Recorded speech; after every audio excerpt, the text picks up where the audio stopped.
Well, hello everybody. I'd like to introduce you to a very special guest. Today we'll be talking about energy medicine and the power of this medicine. This is the future of medicine we're talking about. And, you know, we often use bottom-up approaches in naturopathic healing, biochemistry, considers the physiology, but this is an integrative approach that also considers the top-down, you know, these incredible technologies that help rejuvenate the body and by introducing energy into the system. So this is an incredible missing link, I feel, to many people's practices and something essential for us all to know about as we move into the future and the science and technology grow together and expanding our understanding of bioenergetic medicine. So I'm going to introduce our speaker today. This is Dr. Worden. She's an Arizona-based physician and global health educator. She's renowned for identifying and helping to bring unique healing modalities and therapies from abroad to the United States, putting her on the vanguard of integrative naturopathic medicine.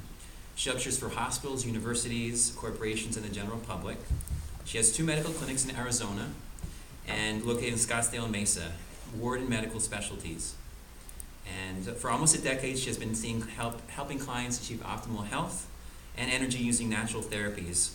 Her goal is to apply these leading-edge therapies to everyday practice that treat the root of the patient's concern. She's also a leading expert in regenerative injection technologies, therapies, and bioenergetic medicine. She uses scalar, biomodulator, Mandel color puncture, cold laser, music, and other frequency modalities. There's a lot of amazing technologies out there that this is essential we're exposed to as students.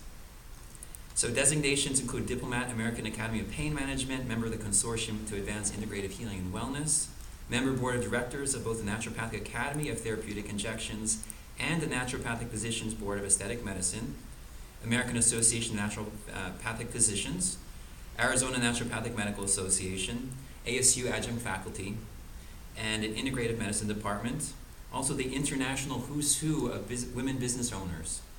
Member National Association of Women Business Owners and E-Women, summa cum laude graduate of SCNM, and she's also beginning production of a national weekly television show. So let's all welcome Dr. Worden.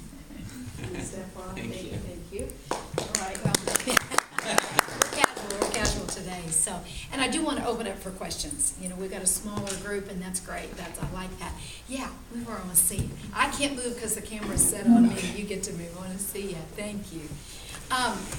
So when the Naturopathic Society asked me to come and talk to you today about, you know, an upcoming workshop that we may want to do on frequency medicine, I was excited about it because I know that you're not getting it in school.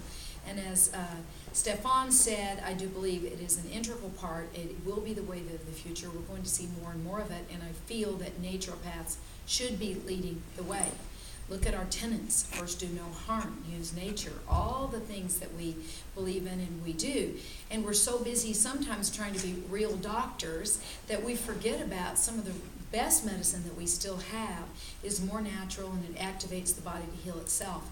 I think we need to get back to those roots and looking at that. And it's interesting that the roots of natural medicine is taking us into the high technology, far beyond the other things that we're studying in school. And I always say you got to get out of school to learn anything, and that's true. You guys are in school, you need to learn what you need to learn, but as soon as you get out, you learn a lot more. So I'm excited to bring to you and let you know kind of my path of what I've done and why I gravitated toward this systems of medicine. Hi, come on in. So when I graduated, I've been practicing for over a decade, and when I graduated, I went into a pain management group, Desert Pain Institute, and 5 anesthesiologists there. They brought me on as a naturopath with at the time, very, very good salary. Naturopaths hadn't seen that kind of money. That was great. But I believed in me, too, so I said, I don't want to just take a salary. I want a percentage of what I do. And they thought, well, you know, what do you do? Still weren't quite sure what a naturopath was. I had just been interning with actually a couple of the doctors there. So they knew me, and they wanted me on board for natural pain management options for these patients.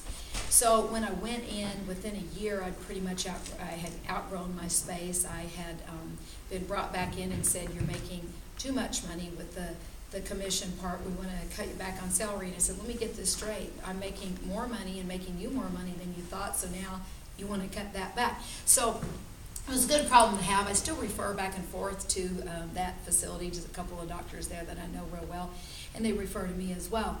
But pain management brought me into the arena of looking for what is there out there beyond what we're doing and what we can do. Natural anti-inflammatories, regenerative injections. I started studying that, and I did that even in school.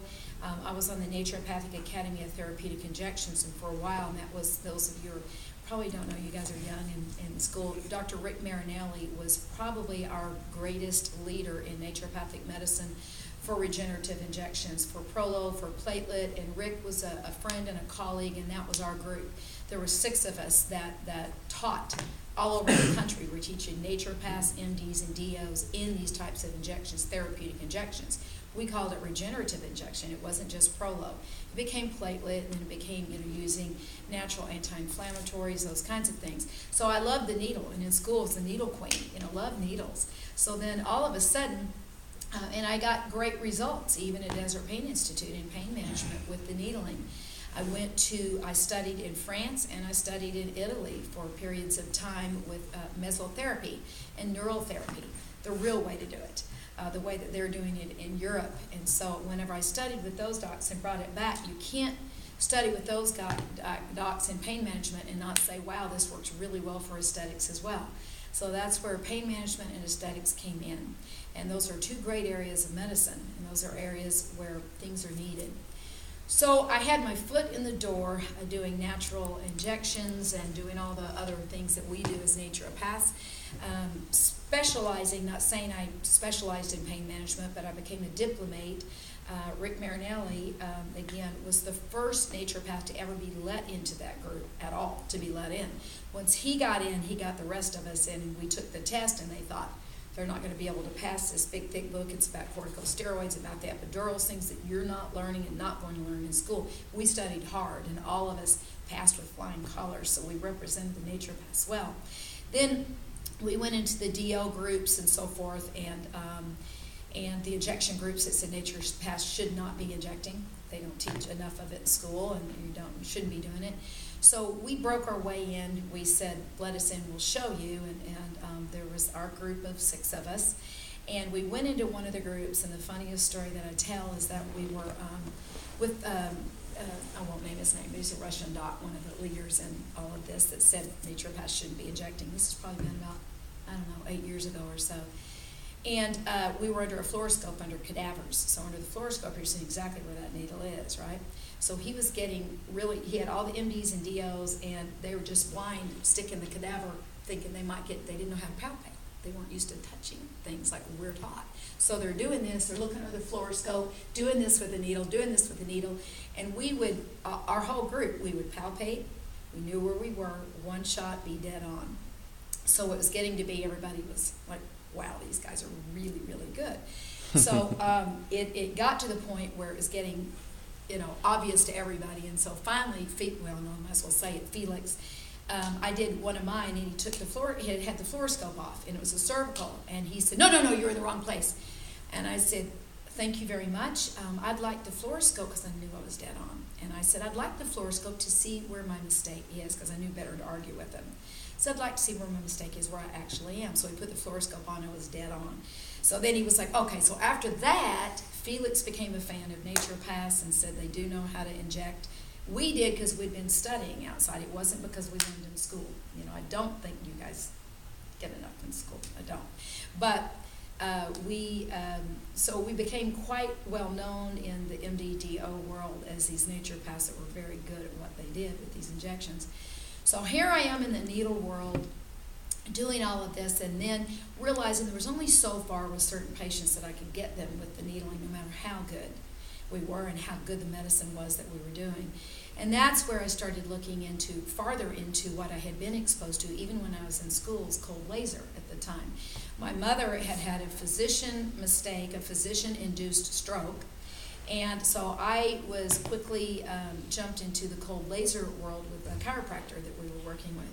So I knew what it had done in stroke and neurological damage. I knew what could be done with frequency medicine. I'd been working with it for a while.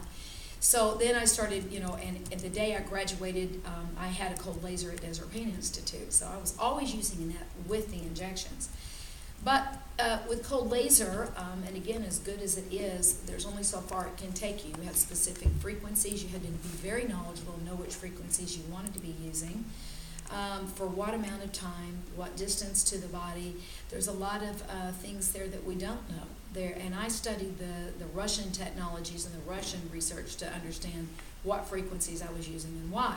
But that was far beyond what you normally get taught with cold lasers and what you learn. So as through the years of utilizing that and then running into the Russian technology called scanar, I knew that it was faster, it was better, it seemed to be smarter at reading the body. So it's a real-time readout of what's happening in the body. Is it a training? Is the nervous system in training with the correct signals? With cold laser, I was good at it, very good at it, but I would have, the problem was the reproducibility with other practitioners. I was at that point allowing some of the residents to come in and work with me, and they'd say, I'm using the same protocol you're using, I'm using the cold laser, and I'm not getting the same results that I'm seeing you getting with your patients.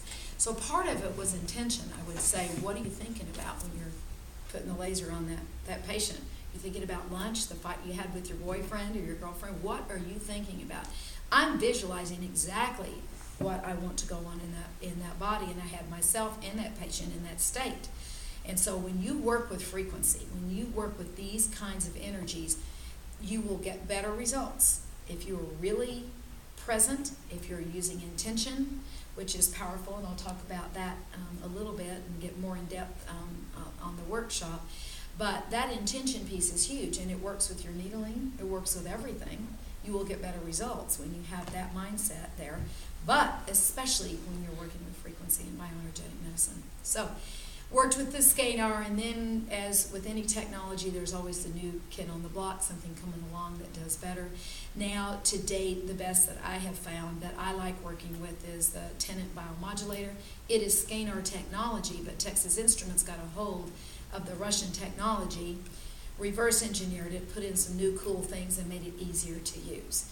Because it used to be with scanar, I had to map the body and put in the numbers, and I studied with the Russians on that and the Australians. My teacher was very, very good. But it would take, if you did it right, a good hour per patient. And to charge what I needed to charge the patient to do that was not going to work, didn't work real well in the practice. I used it on the chronic patients that was the only thing that I knew was going to work with them. But the newer technologies are faster, easier, better. It tells you when you're done. Not me, okay, I think I'm done, I'm not sure if I'm done, I hope I'm done. So the technologies have gotten very easy to use, and they've gotten less expensive, which is great. The cold lasers are still, to get a really good cold laser to be able to put in a frequency is about $18,000. Now the new technology is about $2,500, and that includes 4 days of training. So I'm always valuing what does something cost, for practitioners and for me, how much that means, how much I have to charge the patient. If I, and I have a lot of cold lasers still sitting in my clinic. I love them, but we've gone beyond it. So I hope in the workshop I would get a lot more in detail about these things. I studied color therapy, the Peter Mandel system. It works very, very well for emotional things. But once you learn the other technologies, they work there as well. So I don't get out my color puncture much anymore, but if you gravitate toward those kinds of things, if you love it, if that's where your energy is, then you're going to have great results with it. And I did for a long period of time. But again, it took a little longer. I didn't get as quick or as fast results, but still, once in a while, when I get a certain patient in, I know that it's got a deep, deep emotional basis going on with their pain, or their whatever process that they've got going on, I'll still pull that color therapy out. Neural therapy, the scar injection is still a very, very valuable thing to be able to do. You can get to that with the devices. They just take longer. Whenever I can just get a needle out, do a quick procaine injection, get that going across the scar. So I still use scar therapy quite a bit. And then when you use the bioenergetic frequencies and devices, it really, really works because you don't have any blockages there. And those are the things that you learn when you learn from the masters and how to do this.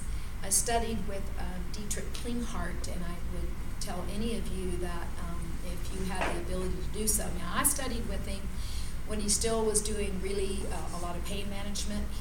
That's who taught me neural therapy, Prolo, the Frankenhauser injections. No one at the school was doing any of that, the apitherapy, the bee venom injections. No one when I was in school was doing that. I was studying with Dietrich on weekends and during breaks. When I was in medical school, I was coming back and teaching my teachers, Leslie Axelrod, all those guys. I was coming back, Dr. Tom Frizzell, and showing them what I'd learned. So what little bit you guys are getting in school was from that basis of me coming back and having open-minded teachers to say, okay, show me what you just learned. But I give credence to who I learned from, and that was Dietrich Klinghardt. He's gone more off into emotional, esoteric, past life things, so he's kind of progressed and got tired of pain management himself. But I would say the beginning things that he teaches still, the injections and so forth, would be very valuable for you. And he's into frequency medicine and understands the frequency and utilizes a lot of the things in his practice as well. But he's gotten where he's not using so many of the devices, he's using him. And so that's a whole another ball game of frequency medicine that we can talk about. Yep. What doctor is that? Dietrich Klinghardt. He's in Germany half the year at the teaching hospitals there doing research, and then he's in Washington, in Bellevue, Washington, the other half. He has some great workshops still. I would say read carefully the workshops. If you're not into some of the things he's into, it may be too far out there for you. But if you can get into his basics, still very, very valuable. And there are very few people teaching the injections anymore. In fact, our NATI board, we disbanded. The liability got too great, and we said, and we were talking with the DOs still, with some of the groups, and we kind of play around with it once in a while. Said if we ever teach again, it'll be off-site. We'll do it in Costa Rica. We're not doing it in the United States. Liability on our end is too much. So it's too bad because we like teaching it. You need to be taught, but right now your options of injections is going to the DO and the MDs, and you're going to be looking at it on a big screen and watching them do it, and it's not hands-on. When we taught it, it was hands-on. We're injecting each other. We'd go by and say, where are you? I think I'm in a ligament. We'd take the needle from you, feel it, and say, no. Now, we'd put it to the proper place. Now feel that. Feel that difference. Here's muscle, here's ligament, here's a tendon. This is what they feel like. Very difficult to get that now unless you find somebody one-on-one that's willing to teach you. But to get around that, of having to do any of that, is the frequency medicine, and it does get there. And it amazes me how fast it is if you do it correctly. Things that I thought would have taken a mechanical fix, like central canal stenosis, when the central canal is stenosed, World War II vets and so forth, they're not candidates for surgery. If they were younger, they would be surgical candidates. I've had them where they have bilateral, not just neuropathy, but leg weakness to the point where they were not able to function, they were not walking. And to be able to put these devices on them, sometimes in one treatment. Sometimes you never say that, but I've seen it in one treatment in several patients. Immediately got the connection back, able to walk, and it's lasting. It's been years. It wasn't a placebo. I'll tell you Leo's story. The first time he was probably 86 the first time I saw him. He came in a wheelchair, and he came in because his legs were hurting him. He said, I can't walk, da-da-da-da. And that's when I first come into contact with the scanner technology. And when they came and they heard me lecture on bioenergetic medicine in Florida, they said, we want to tell you about this technology. And I said, okay, here's another one. Because every day, get somebody showing me something. I said, where are the studies? And they said, well, there's 780 out of Russia. It was developed for their NASA. They're developed by their space program. We've got a lot. It's utilized in Russia and hospitals and ERs. So they sent it to me that night. I read through it before my lecture the next day and was very interested. And I said, okay. So I said, send me your best trainer. And he happened to be in Australia. He's an Australian. And sent him over, and I had a lineup of 6 patients. And one was Leo, mechanical problem, central stenosis. That's pushing on that central canal. It's mechanical. What could be done, right? Some were stroke patients. Some of them were neurological problems. They had genetic disorders where they were not walking. Very difficult patients. Very, very difficult.